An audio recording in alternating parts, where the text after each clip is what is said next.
Selamat pagi pemirsa, angka kematian 316 orang akibat demam berdarah dengue atau DBD di Indonesia per Februari 2024 pantas membuat kita ngeri.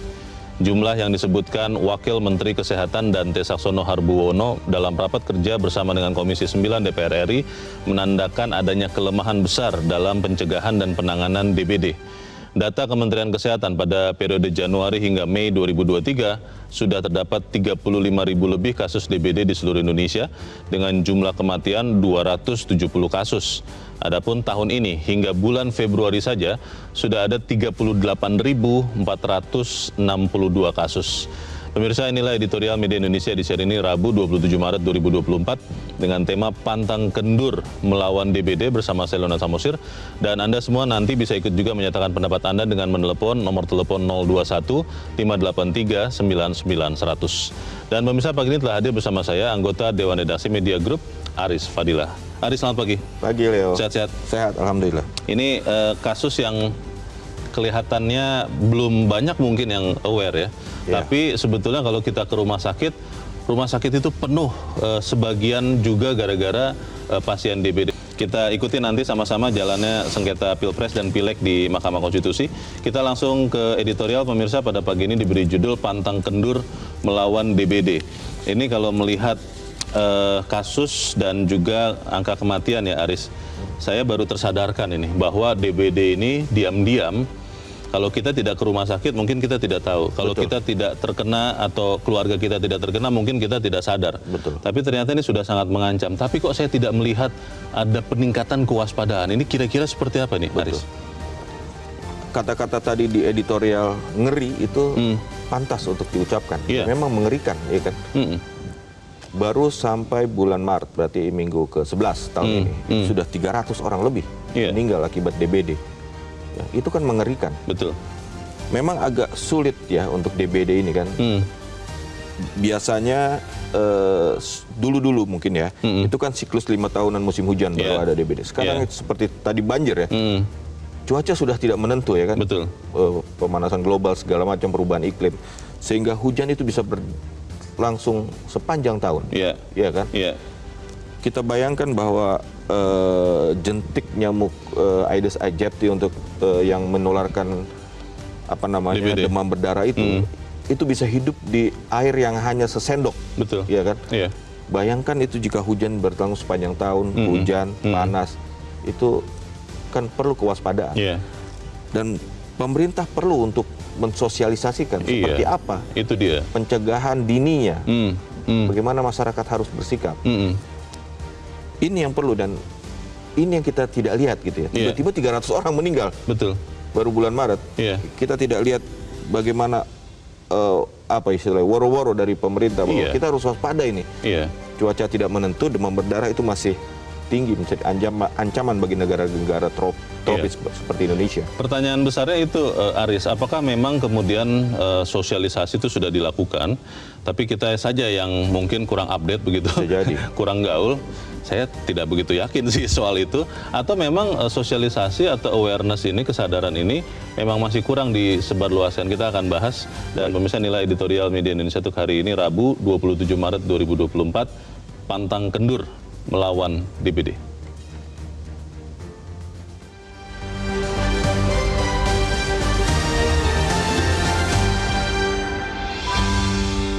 Pantang kendur melawan DBD.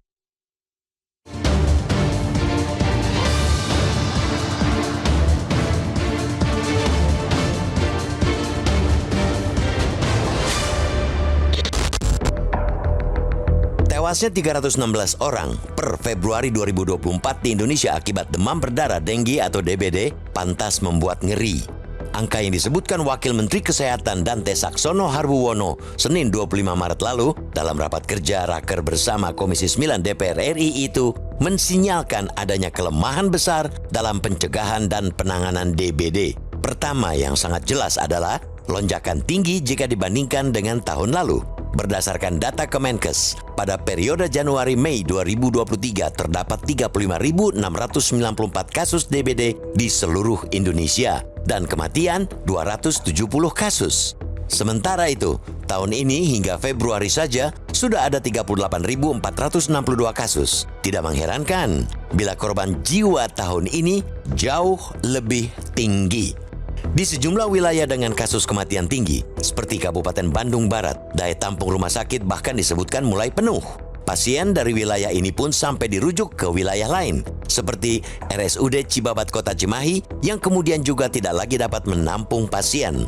Kondisi tersebut kontras dengan pernyataan Menkes Budi Gunadi Sadikin yang menyatakan ketersediaan tempat tidur di rumah sakit masih sangat oke. Jikapun Menkes benar, jelas ia memiliki PR besar dalam memperbaiki sistem rujukan atau referral. Belajar dari pandemi COVID-19, perbaikan segera sistem rujukan semestinya jadi prioritas Kemenkes di tengah kasus DBD yang menggila. Menkes tentunya paham betul jika kecepatan penanganan adalah kunci untuk mencegah nyawa melayang akibat DBD. Tidak hanya itu, pencegahan menjadi hal krusial mengingat tren DBD yang mengganas di seluruh dunia. Sebagaimana laporan WHO sejak 2010, DBD telah muncul di negara-negara yang sebelumnya steril, termasuk di Prancis dan Kroasia. Para ahli merujuk El Nino sebagai biang keroknya. Curah hujan yang ekstrim dan sulit diprediksi membuat periode puncak DBD semakin intens dari yang sebelumnya 10 tahunan di era 1980-an dan 1990-an. Kondisi kian buruk dengan meningkatnya permukiman urban dengan sistem drainase buruk. Akibatnya, genangan air sangat mudah timbul, padahal Aedes aegypti hanya butuh 1 sendok air saja untuk berkembang biak. Sebab itu pula, pakar-pakar DBD selalu mengingatkan bahwa penanggulangan DBD sesungguhnya kerja gotong royong. Tidak ada satu senjata saja untuk melawan DBD. Bahkan, penggunaan nyamuk Wolbachia pun tidak bisa dijadikan silver bullet. Belajar dari negara-negara yang awal menggunakan Wolbachia termasuk Singapura sejak 2016 memang belum ada penurunan signifikan. Pada 2020 tercatat 35.266 kasus DBD di Singapura yang kemudian hanya turun menjadi 32.173 kasus di 2022. Lambannya atau malah tidak signifikannya penggunaan Wolbachia memang cenderung terjadi di daerah dengan populasi Aedes aegypti yang tinggi. Dengan begitu, nyamuk Wolbachia pun sangat sulit mengimbangi populasi itu atau dibutuhkan pelepasan dengan jumlah yang sangat banyak. Dengan demikian, cara-cara preventif yang telah lama kita kenal justru tidak boleh kendor, apalagi ditinggalkan. Masyarakat harus terus digiatkan melakukan 3M, yakni menguras, mengubur, dan menutup tempat-tempat yang berpotensi menjadi sarang jentik nyamuk.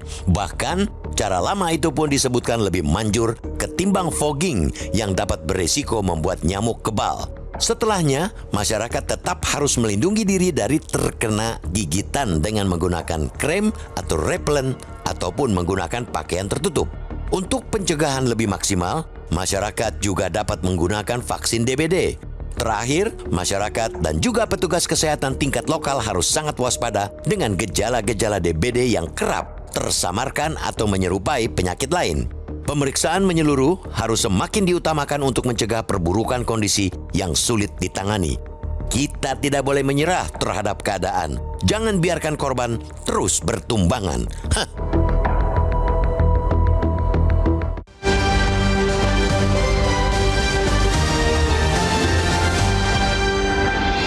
Anda bisa ikut menyatakan pendapat Anda di bagian berikut selepas jeda. Pemirsa, untuk saat ini tetaplah bersama kami.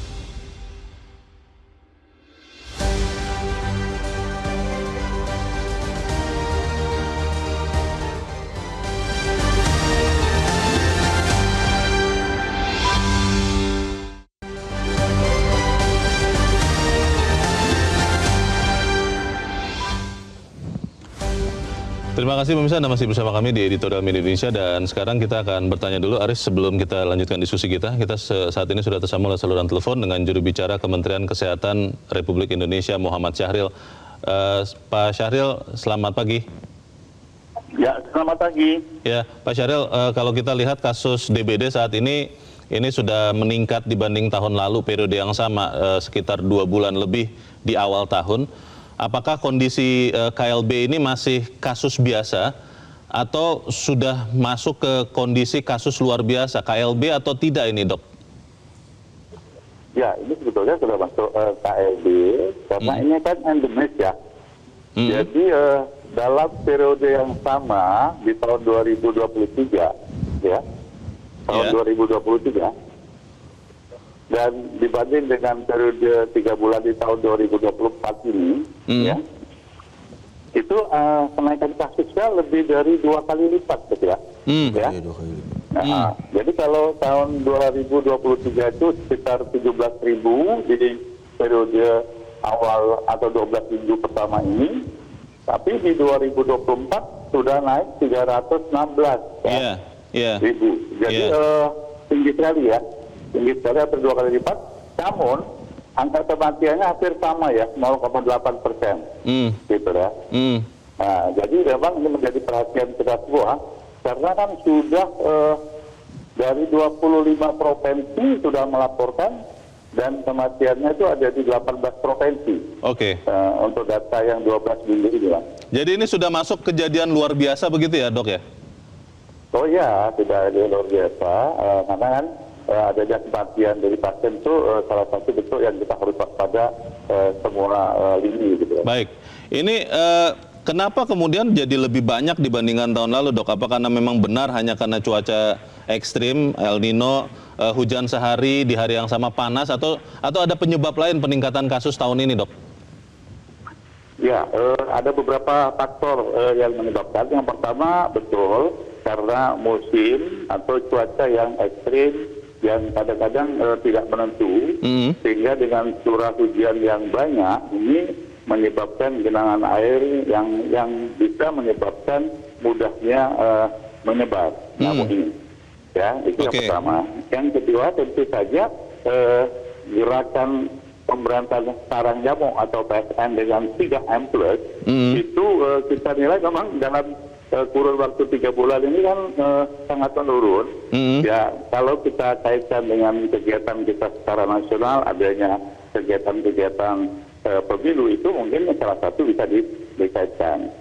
Nah, yang ketiga, kami melihat di awal Desember itu ada berita-berita yang hoax ya tentang demam berdarah ini, sehingga membuat masyarakat ini kesadarannya akan semakin turun. Nah, untuk itu kita harus memberantas hoax-hoax ini ya.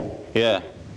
Kalau melihat beberapa pernyataan tadi sebelum ini di dalam headline news pukul 7 ada berita dari Dinas Kesehatan Jakarta mengatakan bahwa sudah memprediksi sebetulnya ada peningkatan kasus KLB. Di berita berikutnya juga diperkirakan puncaknya malah di bulan April depan ini, Dokter. Apakah tidak ada usaha untuk meningkatkan sosialisasi lebih luas lagi, Dok, supaya kemudian kesadaran kita semua itu meningkat, 3M yang disebut-sebut sudah banyak dilupakan orang, supaya dilakukan lagi. Tidak ada upaya sosialisasi yang lebih masif, Dok? Ya, terima kasih. Memang prediksi dalam perkiraan cuaca dan hitungan epidemiologi itu bulan April ini menjadi puncak. Nah, itu menjadi warning kita bersama untuk meningkatkan kesadaran sekaligus menyebarkan suatu sosialisasi edukasi tentang 3M+ ini, Mas. Jadi dengan berita Metro TV mengangkat ini satu ajakan yang luar biasa agar masyarakat sama-sama sehingga prediksi ini tidak terjadi gitu ya.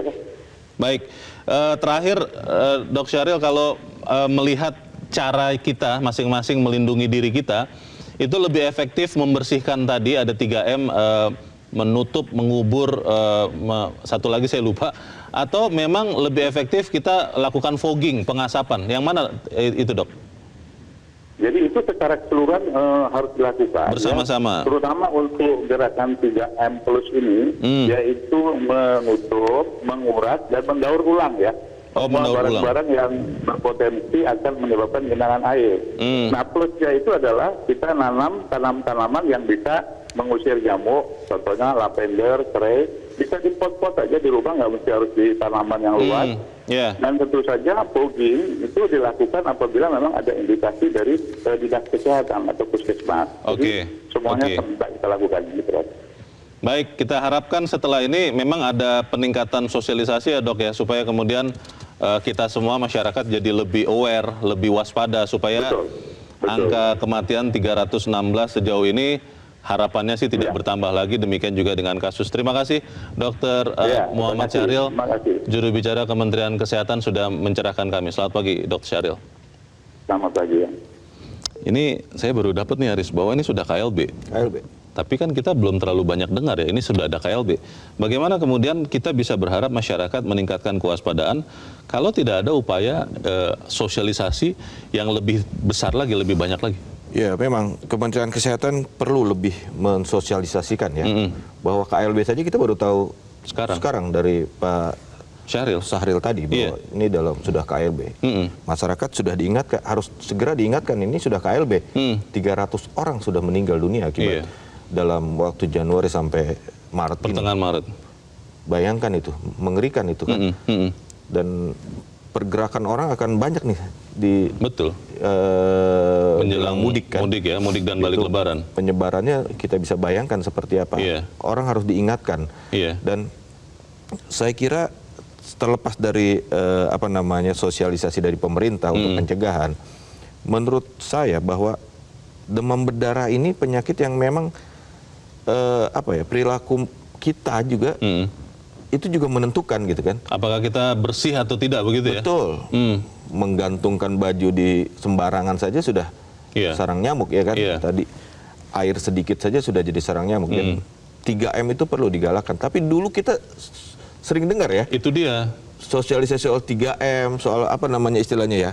Orang yang menyebarkan abate ya kan? Itu pemati Aedes aegypti yang door to door ya? Betul. Ingat nggak dulu? Betul, yang kita dengarnya sebenarnya sekian puluh tahun yang lalu, tapi karena masif sekali informasi itu sampai sekarang kita masih ingat. Pertanyaannya masyarakat yang lain yang belum mendengar sosialisasi itu bagaimana? Zaman dulu jangan-jangan lebih bagus sosialisasi. Belum ada medsos ya. Sampai sekarang kita masih ingat tuh abate ya. Iya. Orang petugas dari RT ya, datang ke rumah-rumah door to door ibu-ibu ya kan, membagikan serbuk abate untuk kita sebar di bak mandi segala macam kan. Itu dulu ada. Sekarang kita tidak lihat lagi itu kan. Padahal sekarang sudah ada tambahan sosial media. Betul. Kalau kemudian bisa lebih efektif. Pertanyaannya siapa yang harus segera meningkatkan sosialisasi ini? Apakah memang kita harus menunggu saja Kementerian Kesehatan misalnya, atau memang kita semua bisa ambil bagian di situ? Ya, kita harus senang melihat media Indonesia mengangkat ini ya.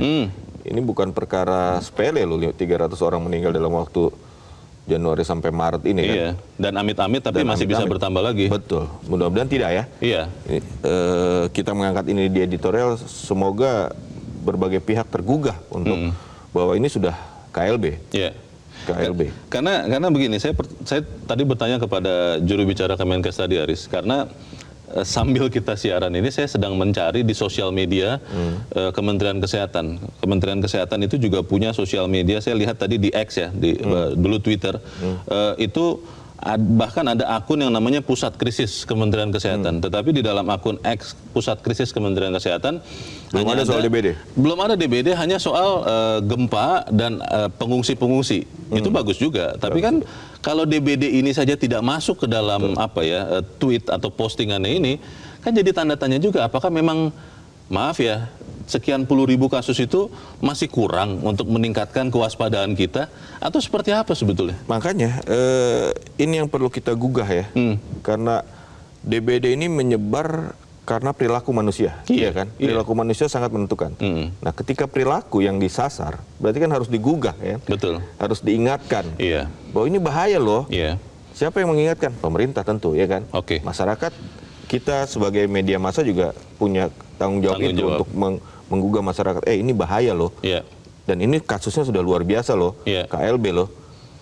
Anda bisa mencegah di keluarga Anda dengan melakukan ini gitu loh. Termasuk juga sosialisasi mengenali gejala penyakit ya. Betul. Karena mungkin tidak terlalu banyak orang yang tahu, orang tua yang tahu anak-anak yang sakit itu, sehingga bisa terkena jebakan pelana kuda itu yang tadi dijelaskan. Di hari ketiga dikira sudah membaik, padahal itu awal untuk shock berikutnya. Bagaimana ini bisa kita tingkatkan pengetahuan ini, kita bahas di bagian berikut. Aris dan pemirsa tetaplah bersama kami, Editorial Media Indonesia segera kembali.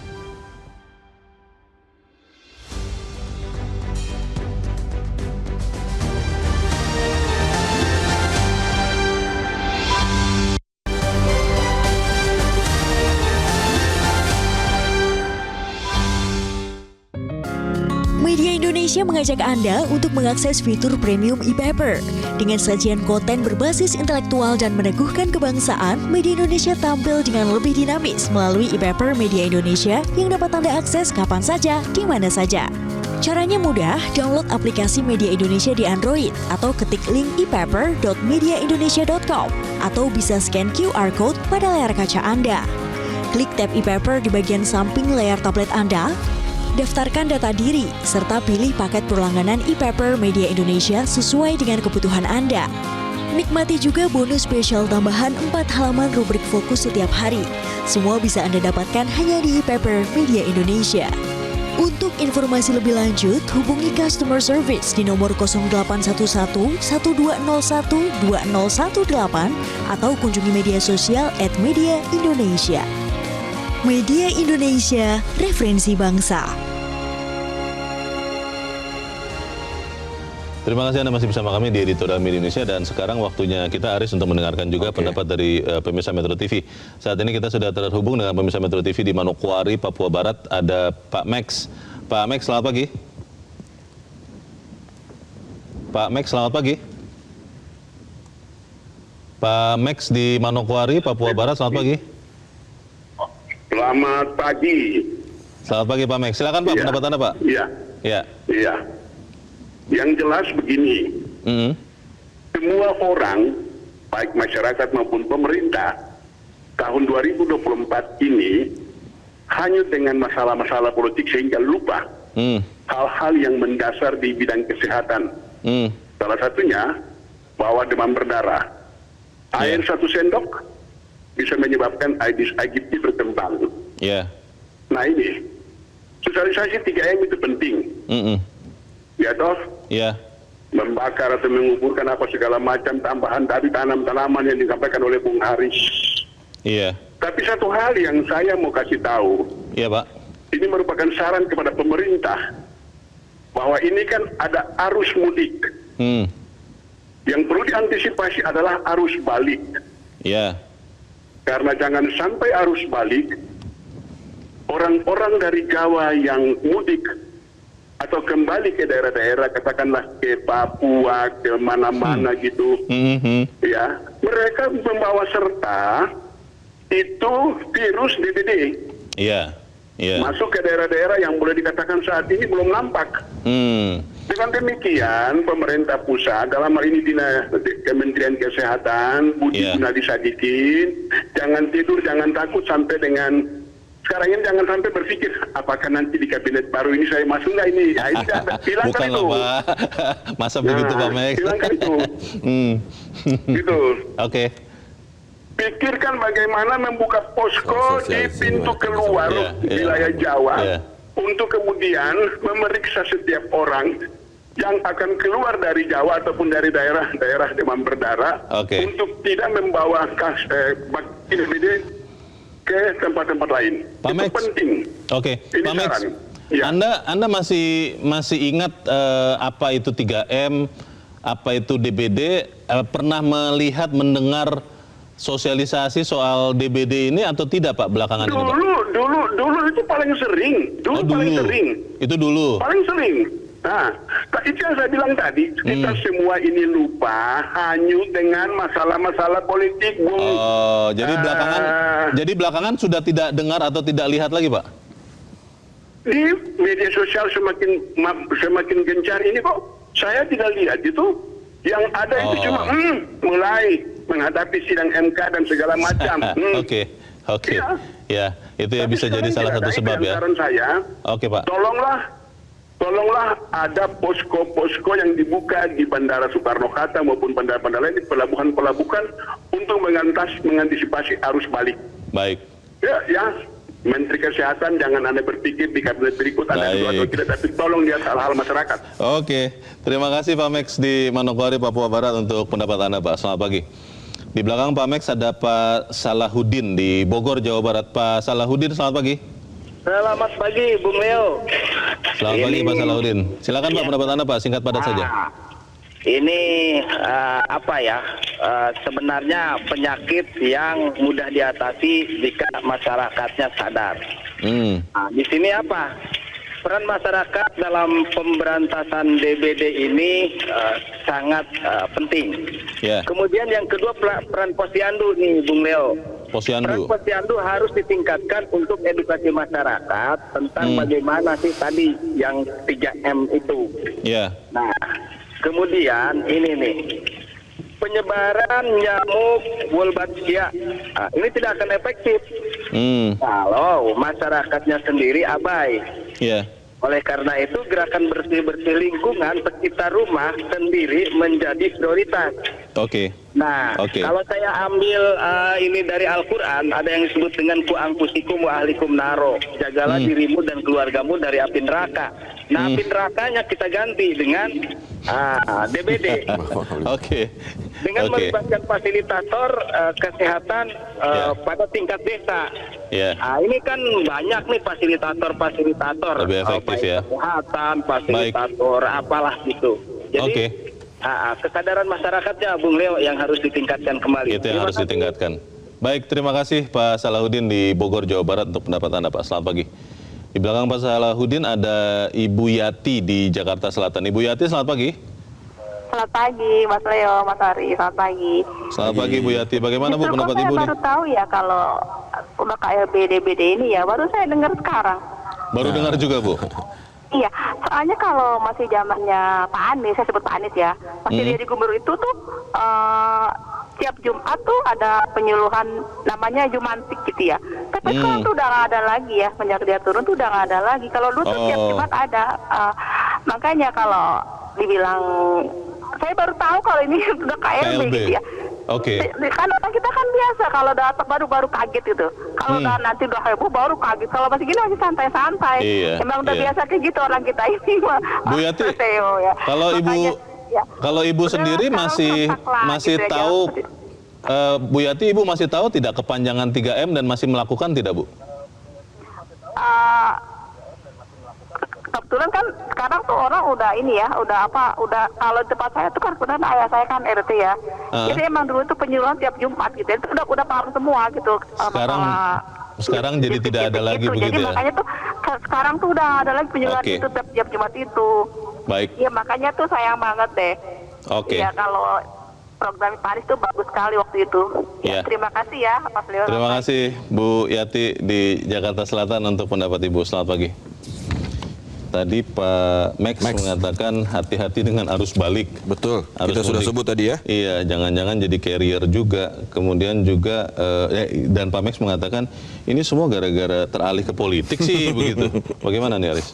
Ya, memang tahunnya politik ya. Iya. Tapi memang seharusnya politik ya politik gitu kan. Tapi hal-hal lain yang menyangkut kehidupan masyarakat banyak itu Iya. tetap harus menjadi perhatian pemerintah ya kan. Betul. Kemarin kita bicara soal beras, tadi kita bicara soal banjir, ya kan, perubahan iklim. Sekarang kita bicara soal DBD. demam berdarah. Iya. Itu kan tidak boleh dilupakan hanya karena urusan politik kan. Betul. Karena itu menyangkut hajat hidup orang banyak, Iya. masyarakat Indonesia. Iya. Ini kalau kita lihat juga tadi ya, dikatakan oleh para pemirsa bahwa kesadaran atau sosialisasi itu menurut mereka, dan kita juga merasakan sebenarnya, itu makin kurang kewaspadaan terhadap KLB. Tadi Bu Yati juga sama dengan kita Aris, bahwa baru sadar, oh DBD ini sekarang sudah KLB loh. Iya. Bagaimana ini ya? Jadi apa ya, akumulasi nih. Masyarakatnya abai, pemerintahnya pun tidak lagi mengingatkan. Tidak aware ya? Tidak aware, iya kan? Tadi Bu Yati membandingkan dengan sebelumnya itu kan Ada penyuluhan ada setiap penyuluhan, Jumat. sekarang tidak ada ya kan? Iya. Masyarakatnya pun abai. Jangan-jangan 3M pun sama seperti kita udah lupa itu apa kepanjangannya. Iya. Kalau kita masih mending lupa, jangan-jangan banyak yang lain tidak tahu malah. Iya, makanya Karena itu. belum tahu, belum pernah dengar. Betul. Itu kan jadi akumulasi persoalan yang Iya. ruwet jadinya ya. Jadi akan memperburuk suasana. Mumpung masih bulan Maret saya pikir ya. Iya. Dan hujan ini masih akan Turun panas, dengan acak ya. acak dan panas itu membuat, saya baca kemarin bahwa suhu panas itu membuat Aedes aegypti itu menjadi Lebih cepat, 2,5 kali lebih ganas gitu Iya, kan. iya. Ketika suhu panas. Itu kan luar biasa kan itu. Ayolah sekarang kita saatnya ya, pemerintah memberikan sosialisasi melalui media mainstream maupun media sosial untuk mengingatkan masyarakat bahwa ini sudah KLB dan kita harus kembali menggencarkan 3M.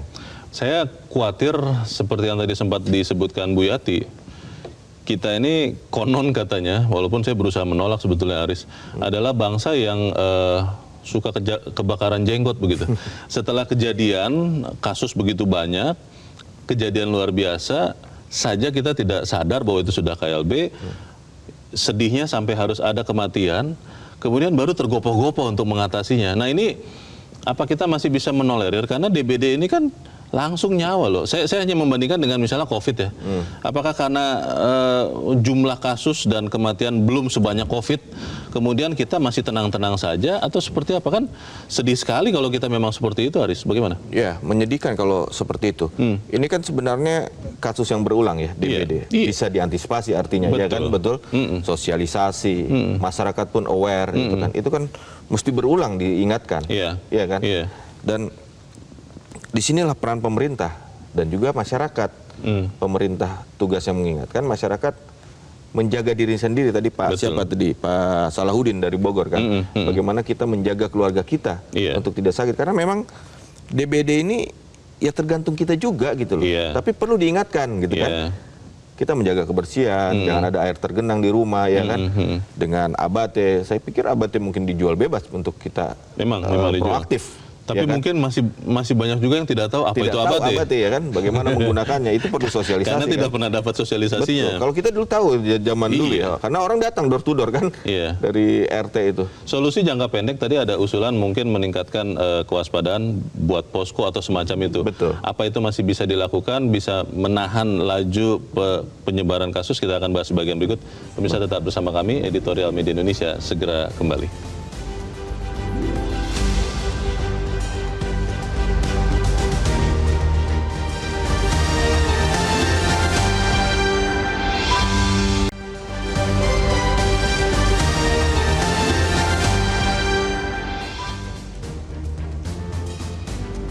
Terima kasih Anda masih bersama kami. Kita di bagian akhir dari diskusi kita pagi ini. Aris, kalau kita menunggu pemerintah tentunya mungkin perlu waktu ya. Perlu waktu. Tapi kan kita juga bertanggung jawab menjaga nyawa kita masing-masing dan keluarga kita. Apa yang sebenarnya kita bisa lakukan dulu lah sambil menunggu pemerintah bergerak? Kalau saya ya, menurut saya dua-dua harus berjalan beriringan. Bersama-sama ya? Dan juga kita sebagai masyarakat. Pemerintah dalam hal ini kan gini, pertama penyediaan vaksin. Ternyata sudah ada vaksin DBD itu kan. Ternyata ya, saya juga baru tahu itu. Tapi kan itu masih harus kita kita beli sendiri, pribadi. Itu 2 dosis. Saya dengar harganya 1,3 juta. 1 dosis? Ya, untuk 2 dosis. Untuk 2 dosis? 2 dosis. 1 juta lebih? 1, itu kan masih harga yang terlalu tinggi ya untuk masyarakat. Kita tahu mungkin menengah ke bawah yang kena demam berdarah kebanyakan ya. Betul. Kan. Dengan harga 1,3 tentu sangat terlalu berat. mahal. Itu satu PR pemerintah, bagaimana vaksin itu terjangkau. Di ujungnya adalah bahwa demam berdarah itu kan tidak boleh terlambat. Iya kan? Orang pasti datang pertama ke fasilitas kesehatan pertama, fase 1 ya kan, puskesmas dengan BPJS, puskesmas. Kemudian kan dirujuk. Nah, persoalan kita sekarang adalah jangankan DBD, yang lebih parah dari DBD pun ketika itu dirujuk dari fase 1 ke rumah sakit, itu kan prosedurnya luar biasa panjang, sementara DBD butuh penanganan cepat. Ya kan, tadi Bu Siti Nadia menyatakan kan fasenya tuh apa istilahnya, pelana kuda kan, kelihatan membaik, di hari ketiga dalam fase yang bahaya, nyaris shock gitu ya. Itu kan berarti pemerintah punya PR soal bagaimana vaksin dan bagaimana rujukan BPJS itu bisa diproses dengan cepat sehingga orang cepat tertangani, ya kan, sehingga tingkat kematian tidak bertambah. Itu dari sisi pemerintah. Kalau dari sisi masyarakat tentu tadi 3M itu kita harus punya rasa kesadaran bahwa ini tanggung jawab kita untuk menjaga keluarga kita sehat, ya kan. 3M itu harus kita laksanakan kembali. Harus kita gerakan anggota keluarga kita, masyarakat, kita ingatkan. Karena ya tadi, hujan tidak menentu ini. Betul. Hujan panas, hujan sepanjang tahun. Berarti istilahnya apa ya, penyebarannya tuh menjadi lebih panjang ini. Dan sepanjang tahun. Kalau begitu ya, kita melihat apakah kemudian perlu kita dorong lagi Kementerian Kesehatan mungkin yang terdepan untuk segera mensosialisasikan ini juga di media utama ya, arus utama. Karena saya melihat di medsosnya yang tadi saya bilang itu belum ada juga itu. Nah, di media arus utama kan biasanya lebih efektif. Bagaimana, Riz? Ya, medsos itu perlu dari Kementerian Kesehatan. Ya kan, sekarang memang zamannya untuk itu. Tapi media arus utama juga tidak kalah perlu, karena kita verifikasi kan. Betul. Kita adalah sumber verifikasi. Bahkan tadi ada penonton kita yang baru tahu dari kita bahwa sekarang adalah KLB. Baik. Ya kan? Jadi sudah saatnya, jangan sampai berapa tadi 300 orang meninggal itu bertambah. Baik. Sampai ini baru bulan Maret. Baik. Kita harap apa yang kita bicarakan di sini juga bisa menyumbangkan untuk melawan DBD. Adis Fadila, terima kasih sudah hadir di tempat ini. Selamat pagi. Pagi. Pemirsa, kita berharap masyarakat dan juga petugas kesehatan tingkat lokal harus sangat waspada dengan gejala-gejala DBD yang kerap tersamarkan atau mirip dengan penyakit lain. Pemeriksaan menyeluruh harus semakin diutamakan untuk mencegah pemburukan kondisi yang sulit ditangani. Kita tidak boleh menyerah terhadap keadaan. Jangan biarkan korban DBD terus bertumbangan. Saya Leon Samosir, berterima kasih Anda sudah menyimak editorial Media Indonesia untuk pagi ini. Terus jaga kesehatan Anda, terus jaga nurani Anda. Selamat pagi, sampai jumpa.